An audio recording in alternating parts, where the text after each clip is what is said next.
You know how sometimes you have to like layer in a bunch of history between you and another person? You have to show that time has lapsed and significant things have happened in that time. There are ways, there are shorthands physically, verbally that we have with people that only come from time spent. And if you don't get that time with that person, we need to manufacture these things. And those are the details that I get super nerdy about and try to get creative around. And that's my homework. Once we were spacemen.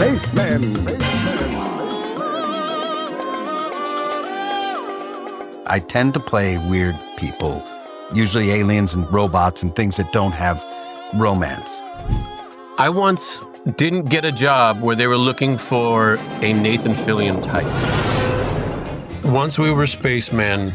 Once we were spacemen. Alan Tudyk. Nathan Fillion, you know, when I see you, I think that you and I once were spacemen in space above Earth and then beyond, near the stars, near the galaxies. There goes a shooting star. There goes a comet. There goes an asteroid.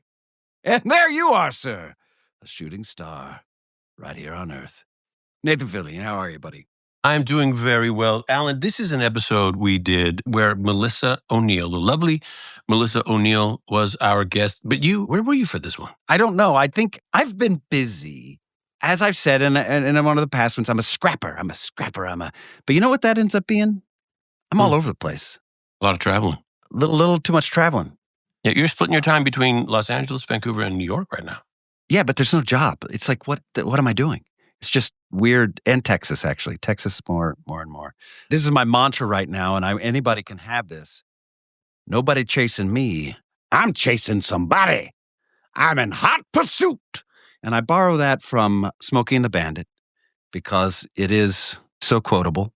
And it really is. It makes me feel better that I'm not just running from somebody or something. I'm chasing somebody. And you know, that pursuit is as hot today as it was back in the 70s. Yes.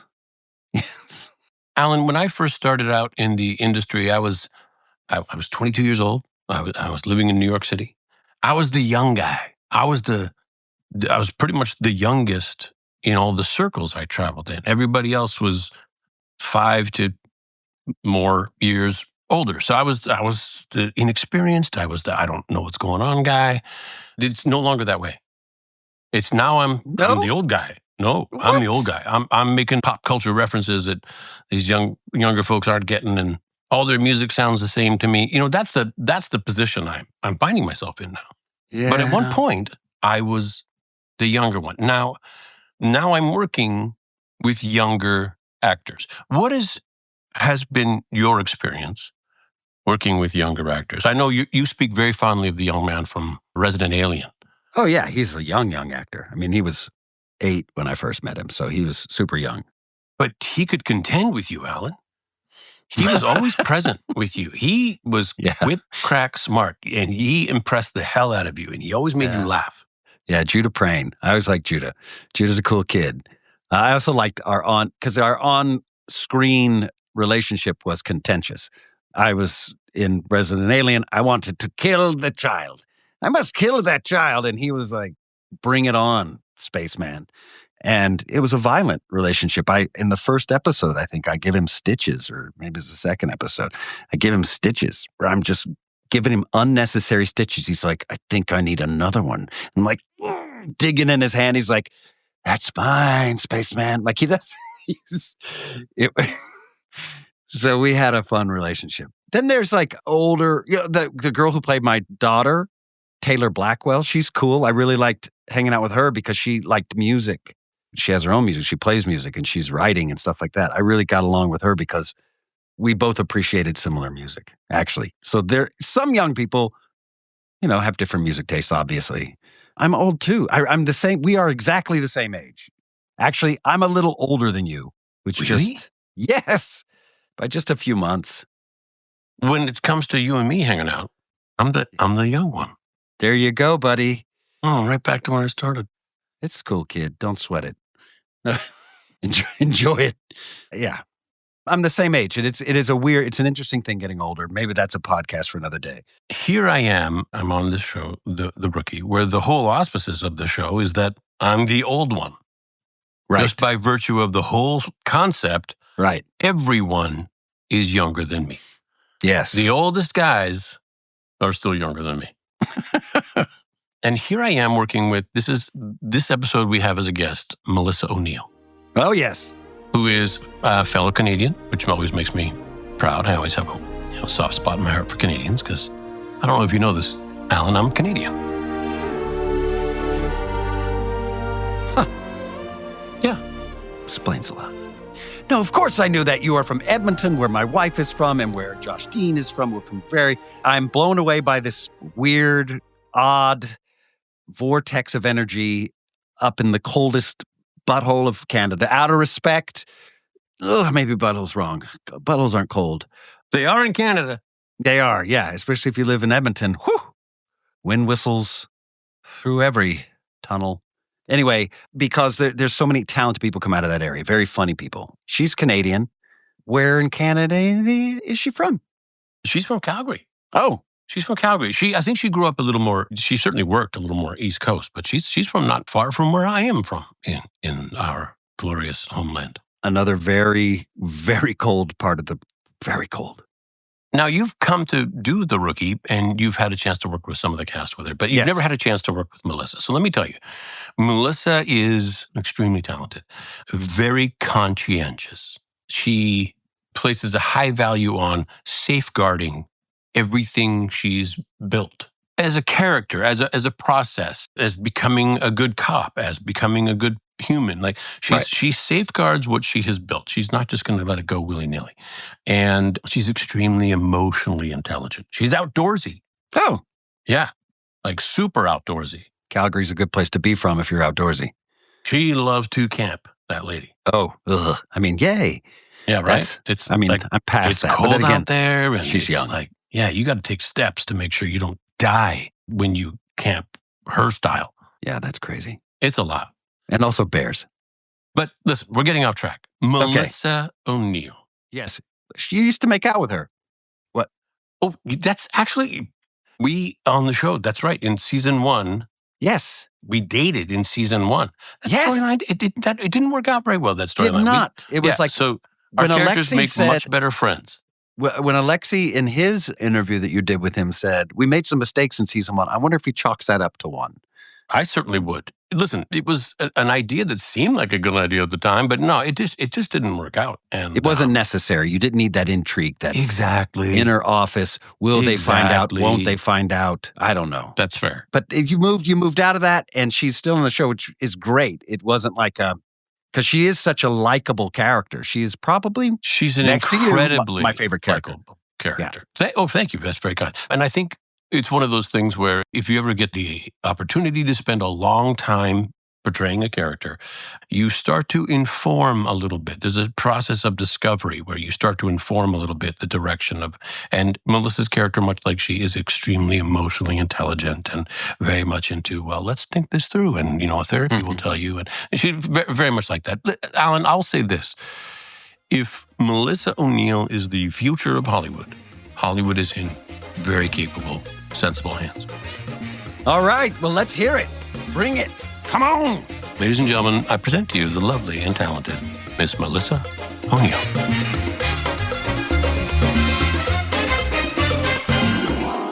Get into that microphone. Get some telephone voice going.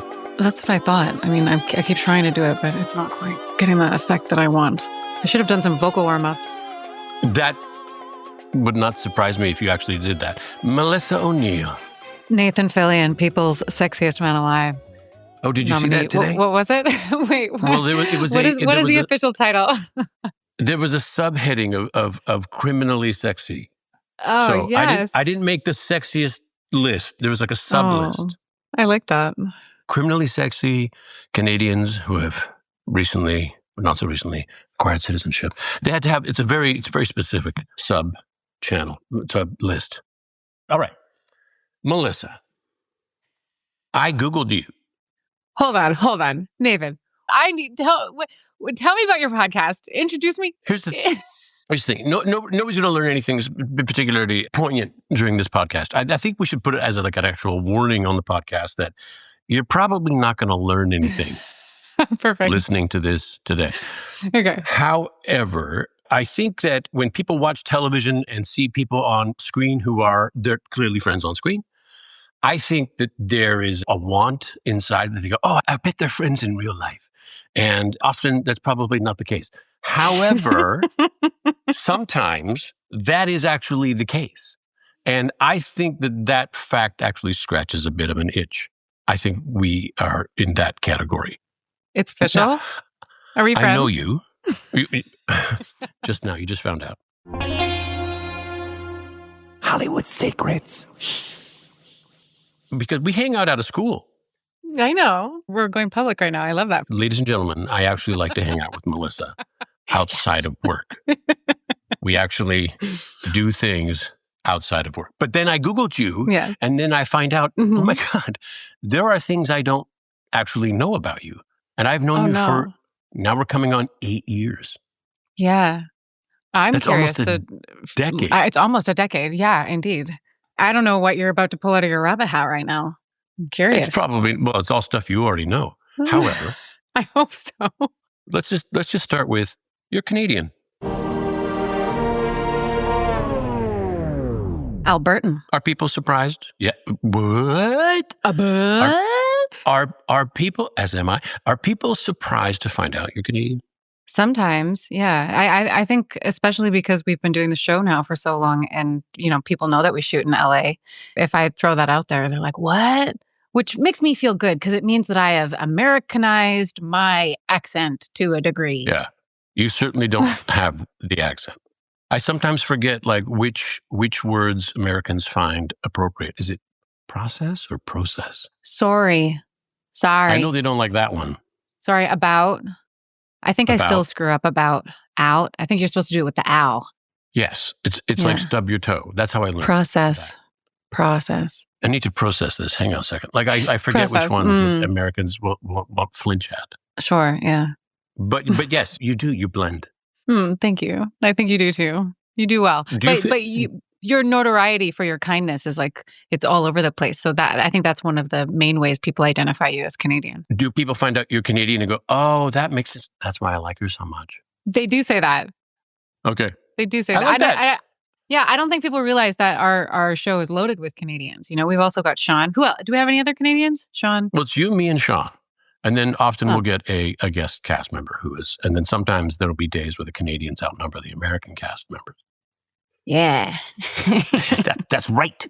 Good spirit and too many pleasantries. Do you feel, and lots of apologies for that, do you feel there's an advantage to being a Canadian? Do you feel it's brought you anything positive? Yeah, I think generally people give Canadians the benefit of the doubt and assume that we are operating with best intent, which that's Canadians are humans like everybody else. We're not infallible by any stretch of the imagination, but I think that's one of the primary perks. Yeah, I think people can't, anywhere you go, someone can be a jerk, but I think by and large Canadians enjoy a nice reputation for being chill. And nice and okay with things that maybe they wouldn't try to do with other people. There's that too. I think that Canadians can get similar results to Americans, but on a different path that might be just a little more pleasant. I feel like we're going to get into trouble drawing a line in the sand. Listen.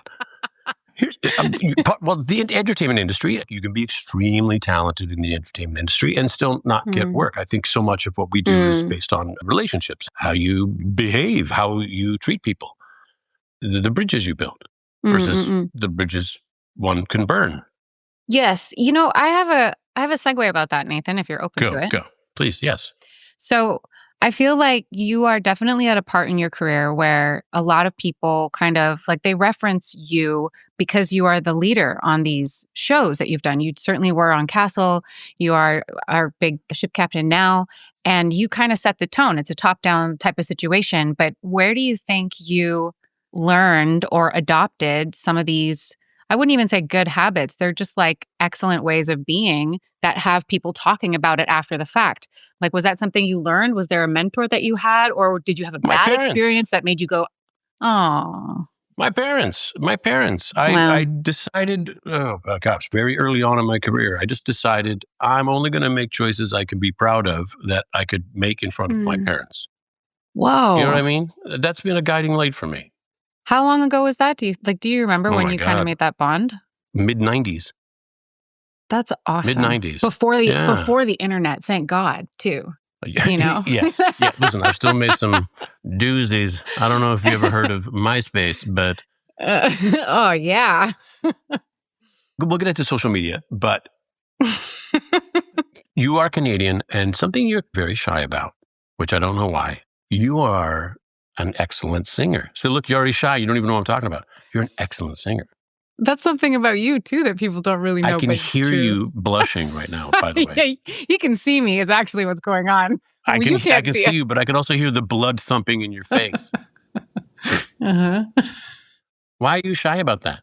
You know, that time in my life is really roped in with a lot of weird stuff. I think doing something like that when you're 17 and I felt really weird in my body. And my relationship with my body is like an ongoing thing, but it is an entirely different beast to be the front and center primary piece of product that's getting just thrust out into the world when you were just in school at rugby practice the other day. And I think that it was really hard. I moved out and there was a lot of that time that felt really funny and awkward and uncomfortable. And later, when I continued to do other work, I think I was not deaf to hearing like the little whispers around me that I was only getting certain opportunities because I had done this Canadian Idol thing and that I was only being given opportunities and other jobs and things like that because of that situation. And they're part and parcel together, right? But that hurt. And also, my parents really valued having a pedigree, having an academic background of some kind. And so when I kind of just like launched out of high school and was working, I was acutely aware of the fact that I did not have any of that. And so it just feels funny sometimes when I think about that time, but I am grateful for it now. It's just a weird thing that I did when I like for 2 months when I was a teenager, you know? I don't know. No, I get it. My impression of you is, the Melissa I met 8 years ago. You were already a very together person. I forget that at 17, you're probably a very different human being and Hmm. certainly lacked the experience that could prepare you for anything like being the youngest winner of Canadian Idol ever. Hmm. At the time, Look at probably you. at the time, probably at the time. Has there been younger ones since? I don't know. I really just stopped following the whole thing afterwards. I just Yes, was like, I'm well, hearing that. I'm hearing there was like but yeah. here's one of the things I learned about you: 4 times platinum. Oh yeah, yeah. Well, I mean, it's a built-in machine, right? It's like you kind of get chunked out, and there's a whole bunch of people that profit from the machine. But it is crazy. My mom has the plaques. I think my mom has them. Yeah, I have like the plaques with the record and like the CDs and the little. Yeah, I've got that at That home. was my next question. Are they hanging in your house like in a record No, studio? no. I think my mom has them, and if she doesn't, then I've got them hiding somewhere in my garage. But I no. What am I going to do with those things? Why would I?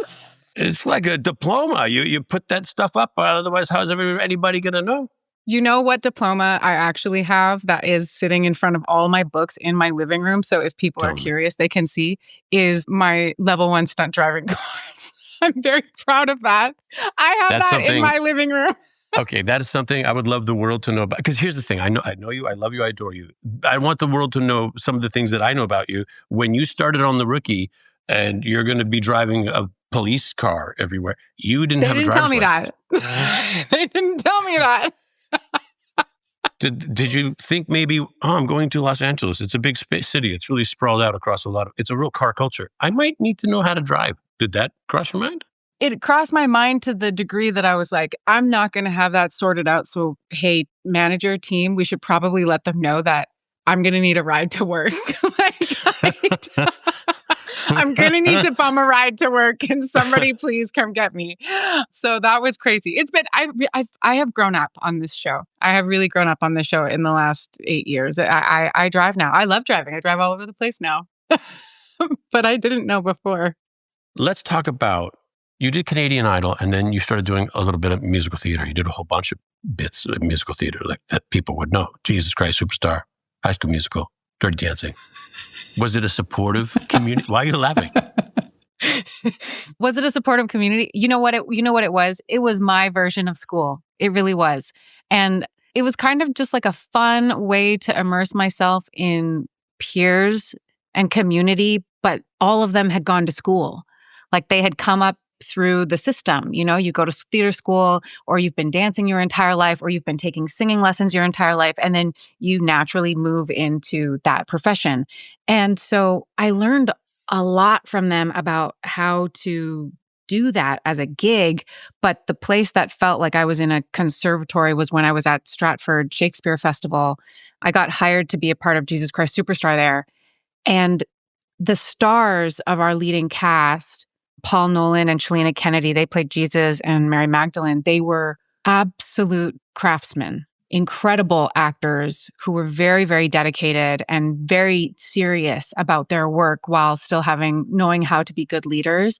I felt like I was at school every day. I was always watching them.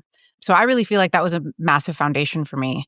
And there's a community vibe to it because in theater, you're doing 8 shows a week. You're all there the entire time and you're working towards telling this story that you have spent many, many hours, sometimes months, bringing into refinement so that the audience can have that, like the delivery of this heart. And I do miss that sometimes as a contrast to television, because I think in television, we're trying to be present and to deliver an honest moment based off of the responses and the reality of a situation as it is. And sometimes, especially when we're cooking, as we are on our show, we're moving quickly. It's important to be refined. But sometimes I think there are moments that we might miss because of time, because of daylight, because we didn't rehearse, you know what I mean? And it has its magic in its own way too. But that is one thing that's really special about theater. And the slippery slope on that side is, can you keep it fresh 8 months in? Can you keep it new? You know, and that's a wonderful practice in presence. You know about You get the that. rehearsal process. You get to work on a moment. You get to create something amazing, but then can you recreate it so it's fresh every time? Yeah. Do you miss theater at all? Not really.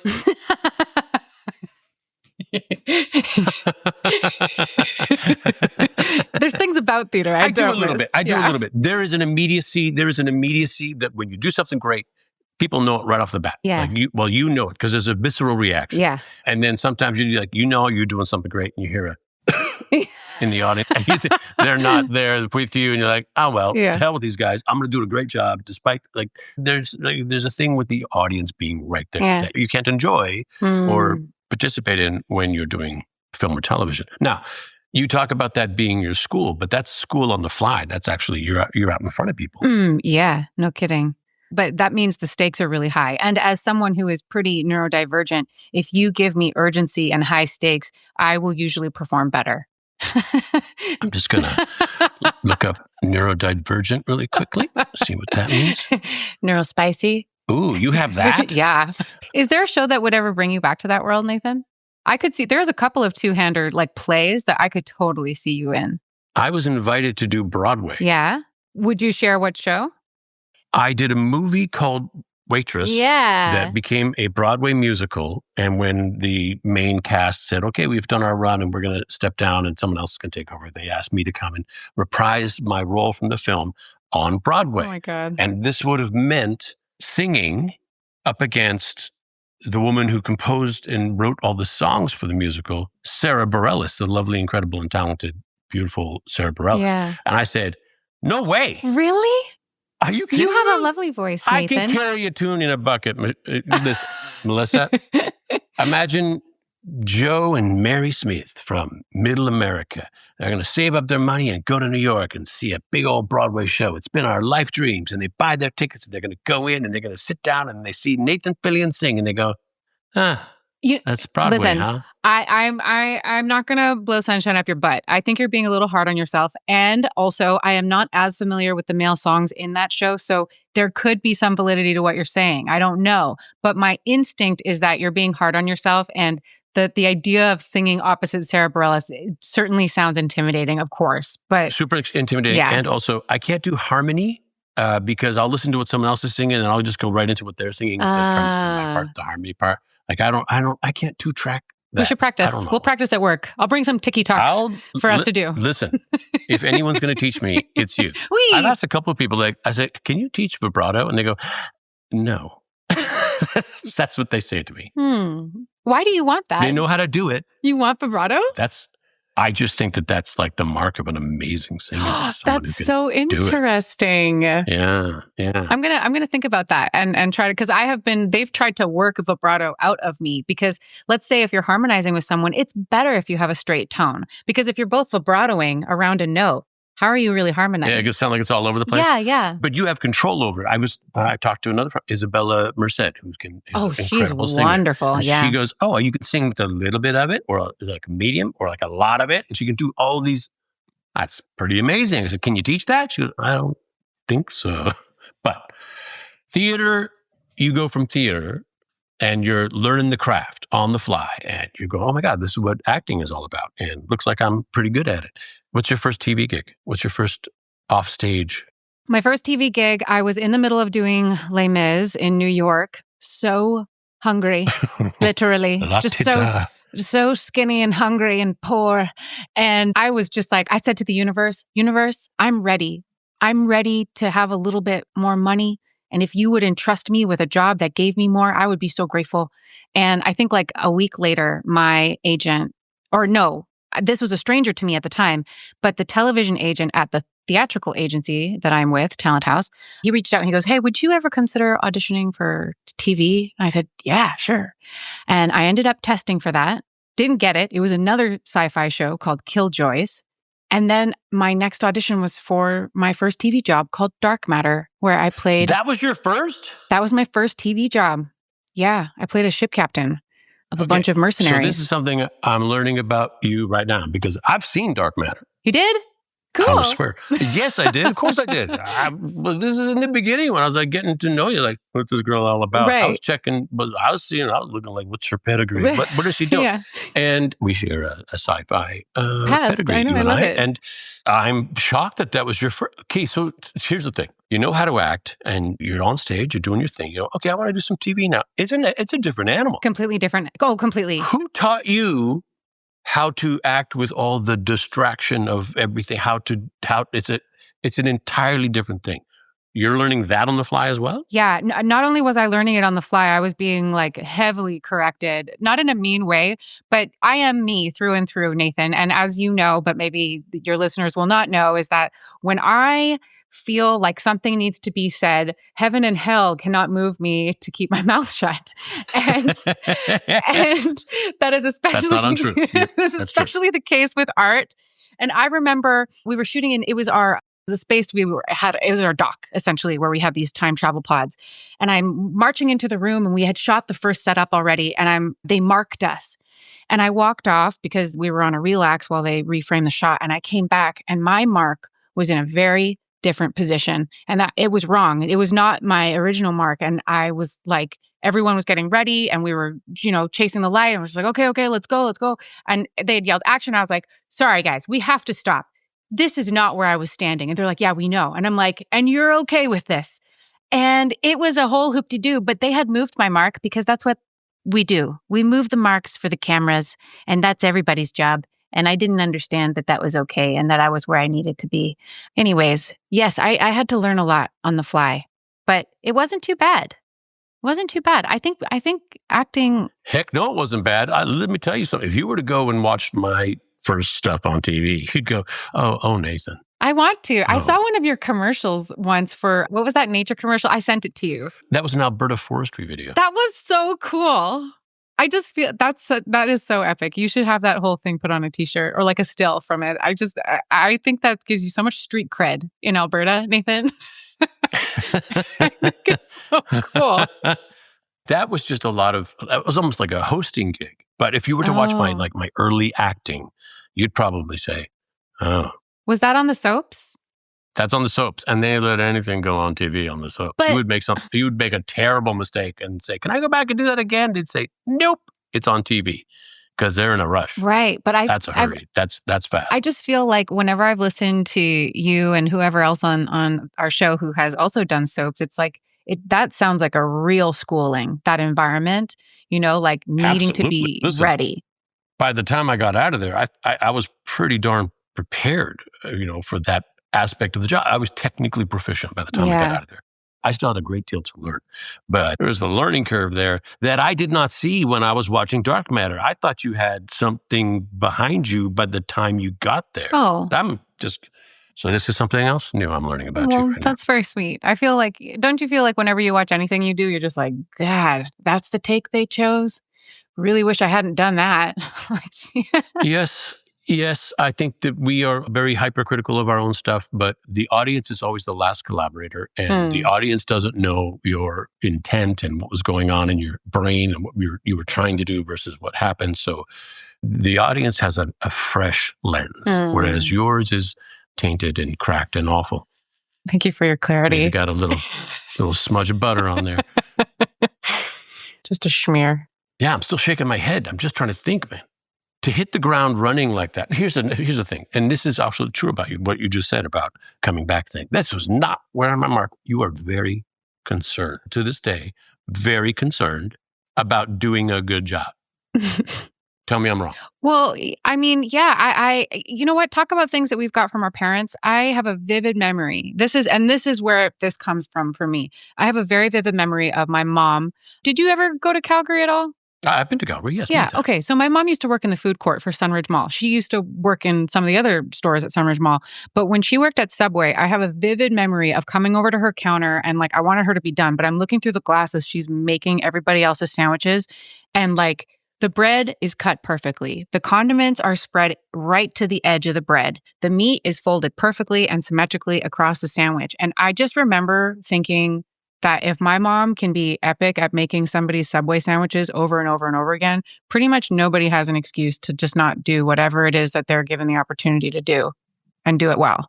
And so I think that's also why I'm like, no detail is too small for me to get neurotic about, I appreciate those things. They make work really interesting and fulfilling for me. I like the details. It's fun, but I have to let go a little. You got all that from a sandwich. I did. I get so much from food. I do. I'm right now thinking of when I bring you a Canadian confectionery and how your eyes light up. Ooh, Coffee crisp? Ooh. Game over. Yeah. Yeah. Yeah. Let's talk about, we have a shared experience in a little television program called The Rookie. Yes. Let's talk about the first day I met you at your audition. Oh, no. Great. Yeah, let's go there. That's a good story. You came into a little room. It had was the stage, was it just the edge of the room or was it raised a little? There was the end of the room had a little platform. It was it felt like a little black box theater kind of a thing. Yeah. Yeah. There's a little bit of kind of some chairs set up like a little audience. Yeah. 4 rows. There's quite a few people in there too. There was a bunch. Yeah. I was one of them. Yeah. And you came in and what did you say? I don't remember what I said, but I remember that I tried to get into my lines and then I was cold and I wasn't working. And so I was like, I'm just going to pop a couple of squats up in here. I hope that's all right so I can warm up a bit. That's exactly what happened. Yeah. You said, hang on a second. Whoa. Let me put a stop to everything. Yeah. I'm freezing cold. I'm going to do some deep knee bends here and try to create some endothermic body heat.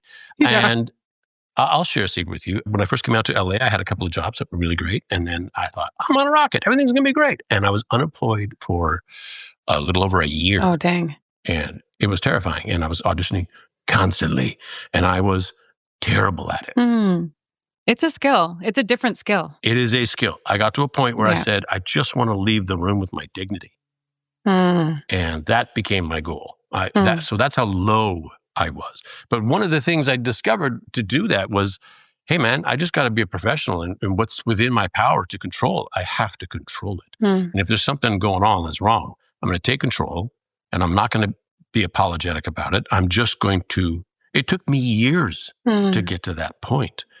And you walked in there and went, hold up everyone, put on the brakes, take a break a second. I got to do some squats. I gotta pop some squats. in my heels. I looked at you and I said, I am thoroughly impressed that this young lady just took control of this entire room unapologetically, because she's got something to do right now. This is her time. She's got one crack at this, and she's not going to blow it by being uncomfortable, by being distracted, she's just going to control it. And that was something that impressed me right off the bang. But you weren't auditioning for Lucy Chen. There wasn't a Lucy Chen. You were auditioning for another role. I was, yeah. I mean, I think originally I read for 3 characters. No, that's a different show. No, I read for those 2 characters, and her name was different at the beginning. But then they flip flopped. It wasn't. Yeah, that was because someone was unavailable. Isn't that right? Well, I think it was just a switcheroo, because you and Alyssa, we had auditioning for different roles, and we just flipped you back and changed the character names, and we were off and running. Yeah.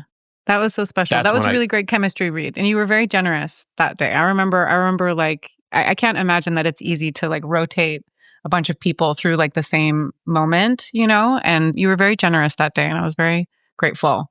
Yeah. I've been in your shoes, and all I want is for that person to be comfortable and relaxed enough to do what they want to do in that moment. And just, I want them to know that that's their time. But I didn't need to tell you that, and I didn't need to do anything because you took it. Yeah. That impressed me day one. Day one, that impressed me. That's cool. That's cool to hear. I'm glad, because I think that's also one of those funny things about being a neurodivergent person, Nathan. You can continue to look that up later. Writing it down. I don't think I'm spelling it right.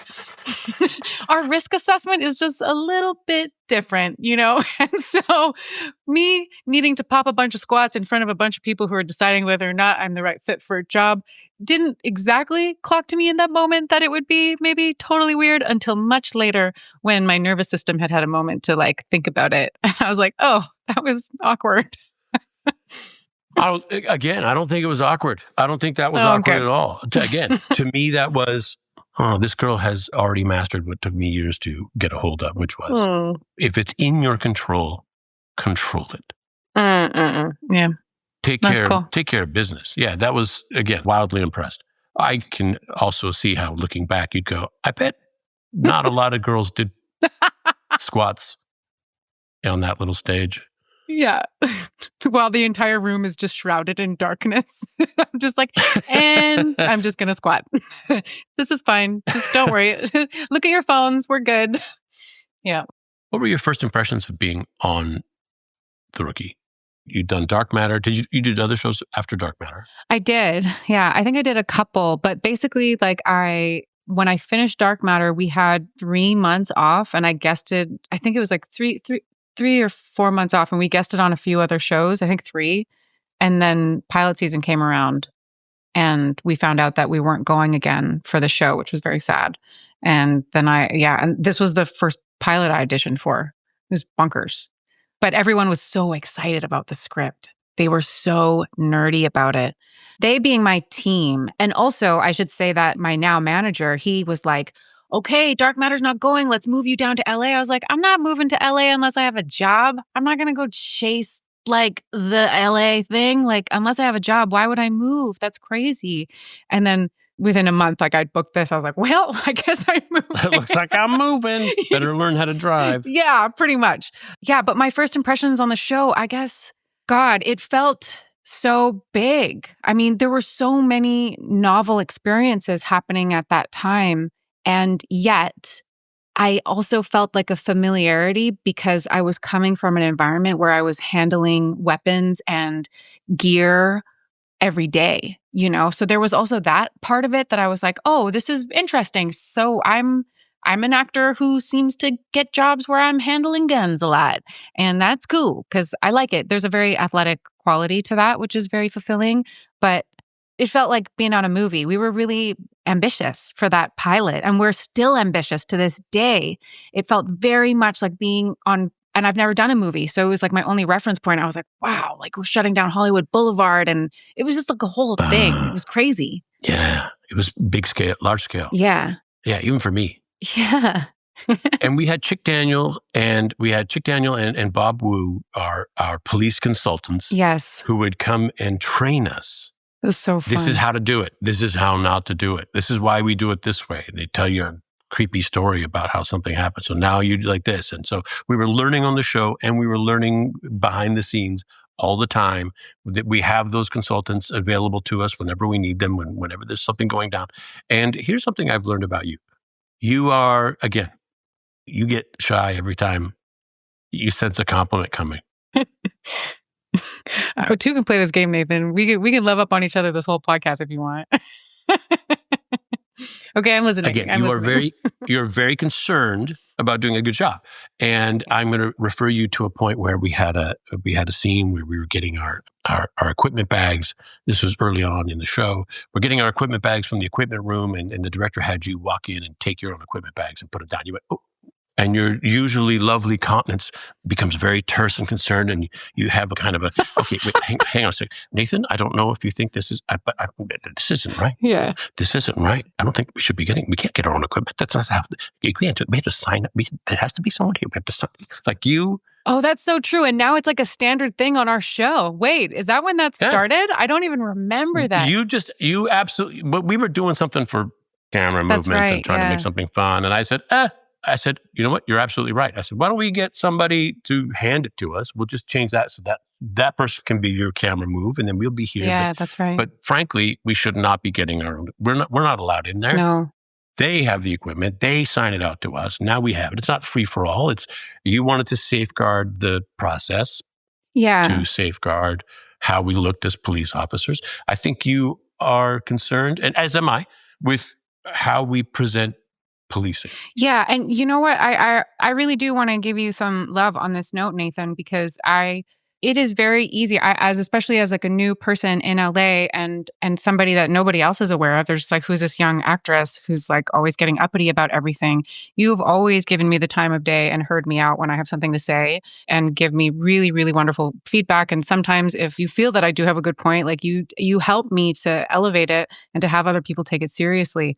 And I really, really appreciate that. And, I remember there was one time on set where I was just like, I went to you that one time where I was like, can you help me figure out what is going on with me that makes it so that whenever I have something to say, I can tell that people are bracing, and you gave me really honest feedback about my body language and what happens to my face, when I'm thinking, and me, so you know that I'm just having a creative moment, but other people are like, oh God, something's about to happen. Melissa's unhappy, and it's like, it's a whole thing. And I really have to work on that.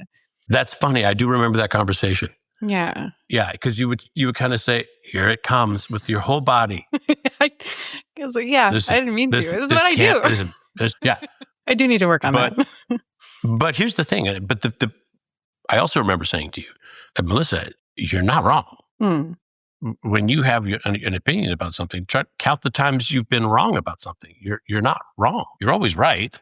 I think you should have a confidence in that much. Yeah, I think it's perhaps the urgency that I feel from everybody, and I think that it's concern. Yeah, it's concern. And it's like, I don't want things to move too quickly. Like, let's make sure we get this. If we need to fix it, let's fix it. But yeah, no, I do care. And I'm grateful that we're in an environment where there's room for people that care, because it is a machine and we do need to keep things pushing, and not everything is going to get to be perfect. We are making, I've also heard you say this, and it's true. It's like, we're making a TV show, all right? Like, it's all right. We're making a TV show. Stop crying. Yeah. let go of my wrist. You're hurting me. Exactly. It's going to be fine. Yeah. Yeah. Because you're so concerned, because there isn't a lengthy rehearsal process, because this is a machine, we are on a clock, we have to get an episode out within a limited amount of time. How is it that you adapt? I am persnickety. Yeah. And I can get a little, let's get this rolling, man. But you're aware of it, which is good. I don't know. I mean, I don't know who that helps. Sure. However, I will say, and I mean, I can be cranky about stuff. I can be real, real picky. Mm. I have zero complaints about you. So in the realm of, you want it to be perfect and there's not enough rehearsal process that you could really, really dive into this and that, how do you create what you create with the limited span you have. Yeah, I call them contingencies. So when I'm preparing at home a scene that is more involved than the ones that are just kind of like call and answer, the ones where it was just like da da da da da, it's like patter. We're all listening to each other and we know what naturally comes next. But when it's like a bigger scene that has more of an emotional heart to it, or a bigger journey that involves you monologuing of some kind, I think it's important to like know the arc, obviously, of what's happening for you, but give room for another person. And at the same time, you can't control what's going to happen on that side. And so I don't want to like plan things within an inch of its life, but I do want to figure out a little bit of creativity so I can roll through some options, So if it's a scene where another person is going to really go on a journey and I'm mostly listening, I'm not planning anything. I'm just going to be like completely present. But if it's involving two people and it's like a scene that involves romance of any kind, then I really try to play out a few different options, especially if the journey is not one that is meant to be surprised. You know how sometimes you have to like layer in a bunch of history between you and another person? You have to show that time has lapsed and significant things have happened in that time. There are shorthands physically, verbally that we have with people that only come from time spent. And if you don't get that time with that person, we need to manufacture these things. And those are the details that I get super nerdy about and try to get creative around. And that's my homework. And then you bring all of your pencil crayons and your watercolors and your oils to set, and you're like, what do you like? What do you want? I got hot dogs. I got popcorn. Like, I got all this stuff. And you can like pick and choose. I think that's kind of how I navigate the space of no rehearsal. I kind of do rehearsals at home if it is useful for the scene. Because there are a lot of scenes, especially with the blessing of being on a police show, where so much of what we do is responding to a novel experience in front of us. So it wouldn't behoove us to prepare a bunch of stuff. We don't have a reference for it unless you're somebody who does. But yeah, I think for those emotional heart moments, I do have contingencies in my mind. Yeah. Also, too, there's only so much you can plan before you get there and find out. Exactly. Nothing I planned is going to exactly work out. Somebody told me have 5 great ideas. Yeah. And be prepared to go with one that's different and better. Yeah, it's perfect. In my mind, I don't worry about like time lost, because for me, it's akin to what everybody else is doing prepping these episodes. They spend a shit ton of time laying everything out so that when it's time to execute, they can do it on a dime. And I feel like we should be able to do the same thing. I'm not always like that, but I try to sometimes. You are also, and I find this is true with, I'm so fond of our cast. Me I'm too. so fond of this show. It's such an easy job because of how good everybody is. Mm-hmm, yeah. You're also a problem solver. We all are. You can solve. I agree. Yeah. I think that so much of what goes into everybody's work is how do I make this better for you? Mm-hmm, mm-hmm. I don't think there's nobody on our show who is going at it for themselves and alone out there. Yeah. I think there is such a team effort. Yeah, there's camaraderie. An understanding of, there's a camaraderie for certain. Yeah. But the understanding that we're all in this together. Mm-hmm. And the better this scene is for you, I'm in the scene too, so the better it is for me. Yep, precisely. Yeah. And it's really special to be in an environment where everybody acknowledges that. And that even goes beyond the cast. I had a really gnarly emotional scene, and I walked onto set, and I know that I looked some type of way. And it was really cool because the whole crew was just so supportive. I didn't have to say anything. Our AD, Anastasia, took one look at me and she was like, okay, everybody, shh, and like got everyone to be quiet. And it really helped me to abide in an environment that would have been hard to stay in if a bunch of people were like doing what they usually do on our set, which is like laughing and having a good time in between takes, So it is a massive team effort on our show, without a doubt. So good. Here's something that people might not know about you. You think fart sounds are funny? I think fart sounds are hilarious. Yes. Who did that come from? We don't know. Are you going to tell them what you did? First, I'm going to say, we're going to get back to that. We're going to touch on that. I'm going to set it up with your social media presence. Wow. You're the one who got me on TikTok. I'm so thrilled you finally joined. I think I have 15 posts up now. Good job. Thanks. And I've got some up there that I think are pretty clever. They I are. think that when I see them, I laugh. It makes me happy. Yeah. It really does. It really does. And they'll have like, 700,000 hits. And then I put you in one of my posts. And I don't know I didn't know I couldn't collaborate till later. So I didn't collaborate. And I didn't even put your name on it, but you're in it. Yeah. 6 million. Crazy. Your fans, the level of engagement. So there's people who can follow you and be nice, and that's great. The people who will like it and repost or comment. But the engagement is what is important. Is if you say, hey, everybody, rally, people rally. So you have that. You're very entertaining on these things. You're super cute. My God, your angles, your lighting. I don't know. It is the angles. It's this side. It's not this side. It's this side. You know what I learned the other day? Sidebar. I do have a side. And I was talking to Miguel about this. And he heard me. I said, Miguel, get my good side. He goes, you don't really believe in that, do you? And I said, oh, yes, I do. What do you mean? Nathan, you have a side, do you? Is it your front? Do you have a side? Yes, I do. I don't know. I can't remember which side it is, but my nose when I'm facing north is facing west. So or is it east?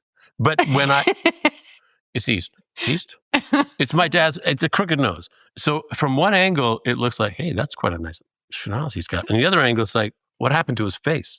So yes, I do have a side. I am telling you. You asked me. This is the truth. Okay. Well, good. I'm happy to know that. I don't think it's like what happened to his face, but that is interesting. It's, we are our own worst critic, right? But I have always felt that I have one side that is much better. And I learned, people are always telling me, no, that's not a thing. I learned definitively from 2 different people, one of them being my dentist, the teeth in the back of my mouth don't meet.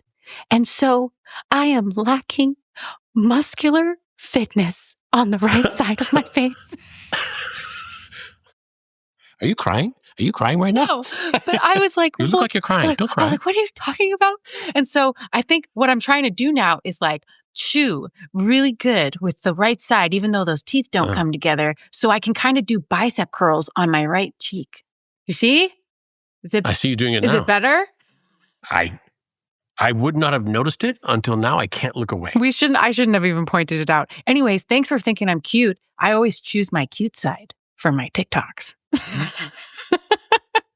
You know what? It has been a real process on The Rookie, an internal process to surrender to that. Because, we're actors and we're not immune to vanity, but I can't let it control what I'm doing on set. But anytime they're like doing all this beautiful lighting and they're like, all right, we're going to set the camera up from there. And I'm like, oh God, great.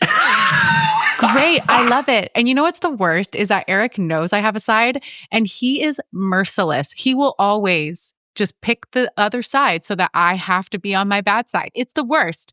And I'm over it. But it's good to have like markers that keep you humble, That is definitely something that keeps me humble. You and Eric do excellent TikTok stuff. You and Liz do excellent TikToks together. You come up with brilliant little things. It's fantastic to watch. Your kryptonite, if we're one to say there's a weakness that you have in social media, would be spoilers.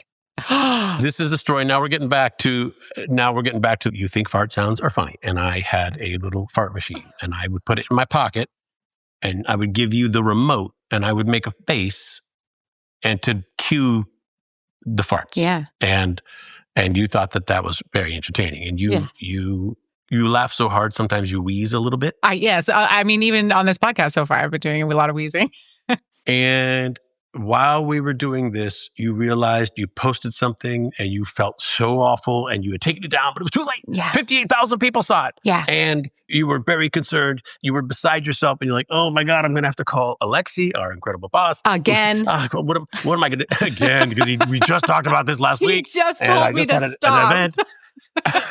And then I was chastising you and giving you a hard time and teasing you. I said, I better go I'm calling Alexi right now. And then he walked past the door of the room we were hanging in. Oh, God. And I called him in and said, oh, Alexi, Les has something to tell you. You collapsed on the floor. I dropped to my knees. You were laughing so hard you were crying a little bit. You couldn't speak. I was upset. And also you couldn't stop pressing the button. Oh, I forgot about that. I forgot. So Alexi is trying to make sense of the scene. Everybody's laughing at you. saying you're in trouble and you're on the floor crying and I'm farting and farting and farting. I totally forgot. I remember Alexi's face was like, okay, I don't know what's happening in here, but where are you farting? Oh, yeah, I couldn't stop. It was like a weird tick. My thumb just kept pressing the button over and over again because I was uncomfortable. Yes, you screamed that out loud at the time.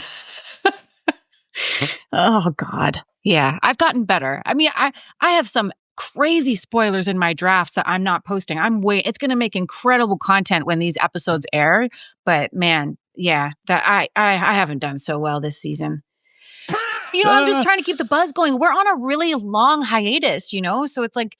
Listen, the vast majority of people that watch the show have no clue So true. about this stuff. There's like a contingent of people who they're like detectives. I'm not going to lie. True. They're clever. They're so clever. They're good. They pay attention. And that's actually kind of what makes it fun to like put all these layers into it because they go back. Mm-hmm.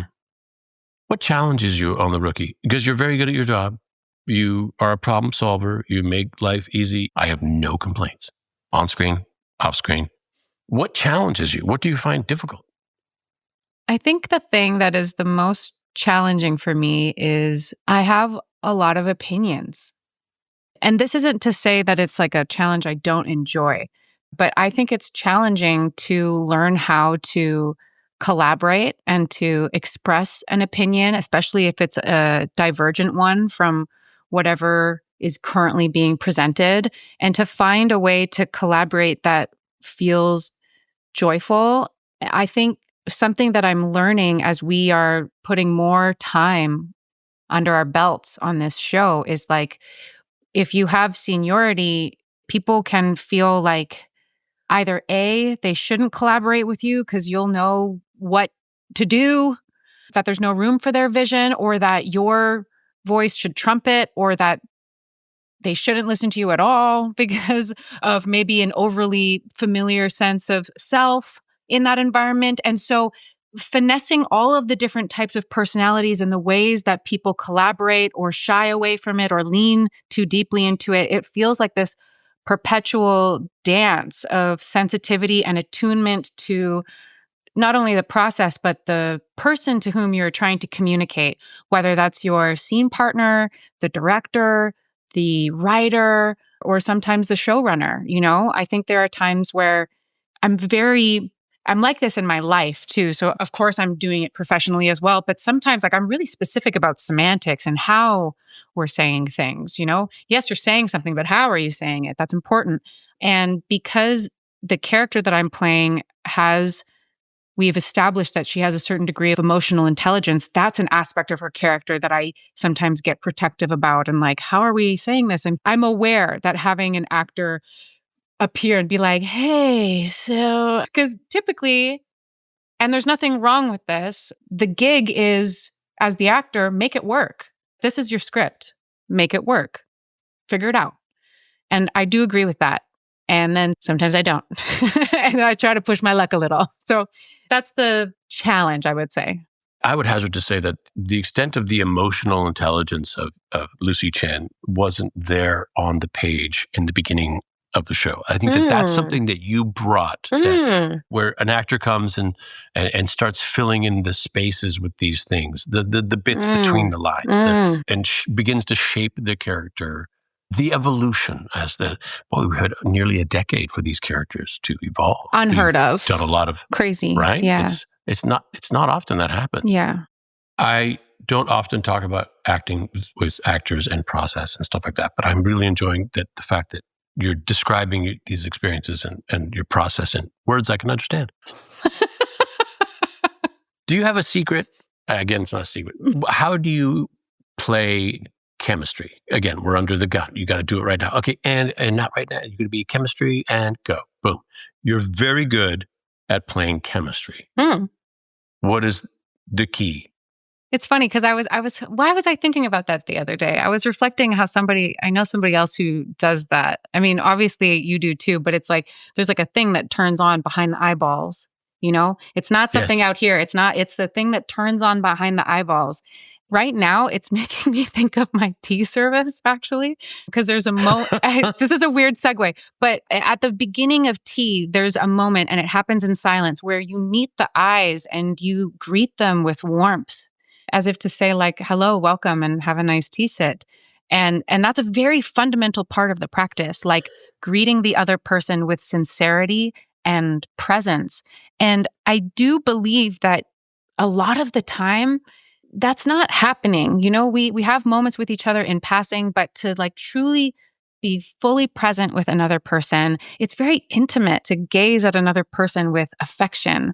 And so I don't know. I think I naturally do feel very fondly of people, like warm towards them. And maybe also I can touch that a little bit more readily because there is, if I'm being brutally honest, there's like a difficulty suspending like this people pleaser in me.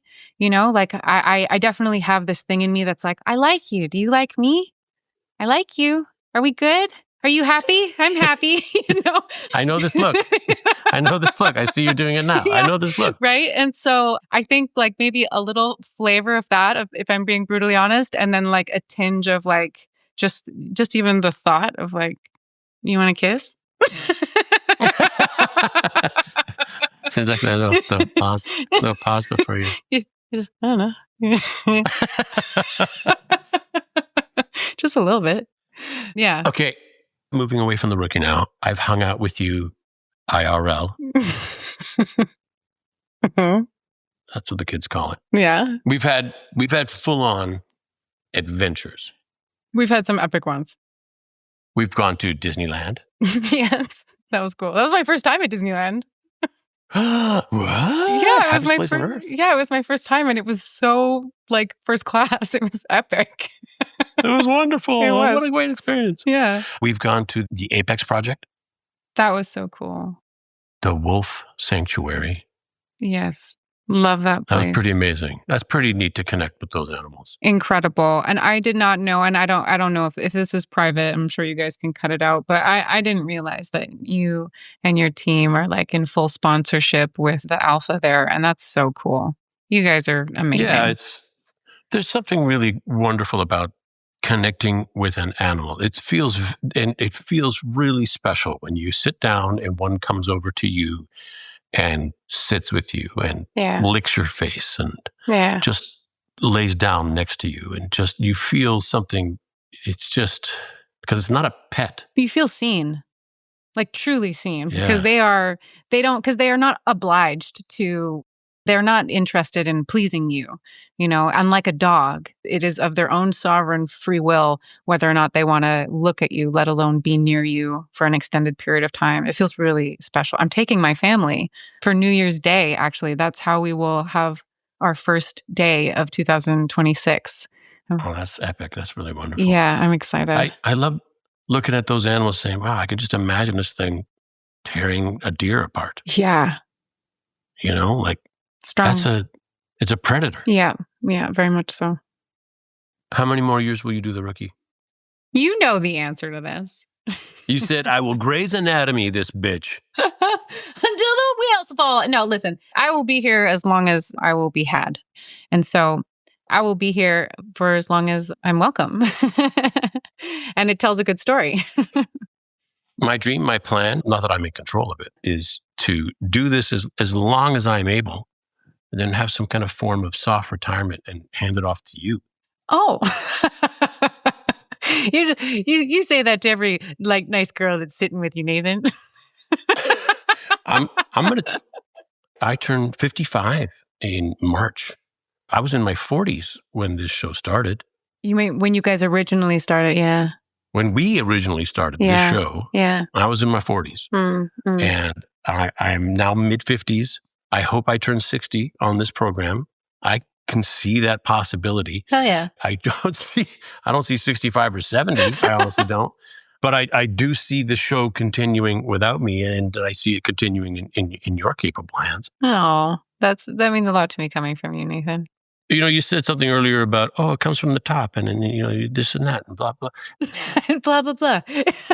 and blah, all the stuff, all the dumb stuff you say. The fact is, I've been on a lot of shows. And I have never changed how I conduct myself. Mm.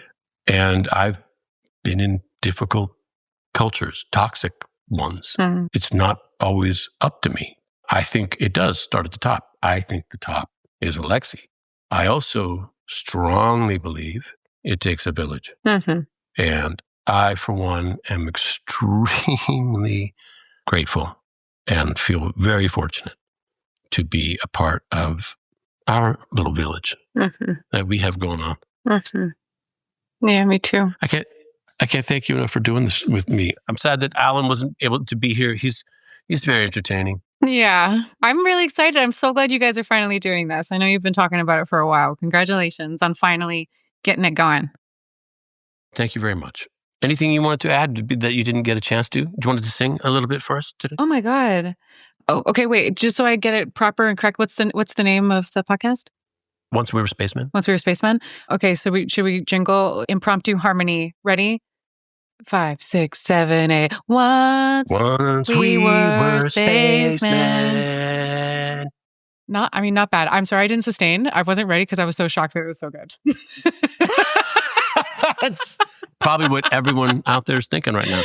Yeah, that's what they're thinking. You guys nailed it. Good stuff. Thank you, Nathan. Melissa, thank you. I adore you. Don't tell anybody. You're my favorite. Yes. Winning.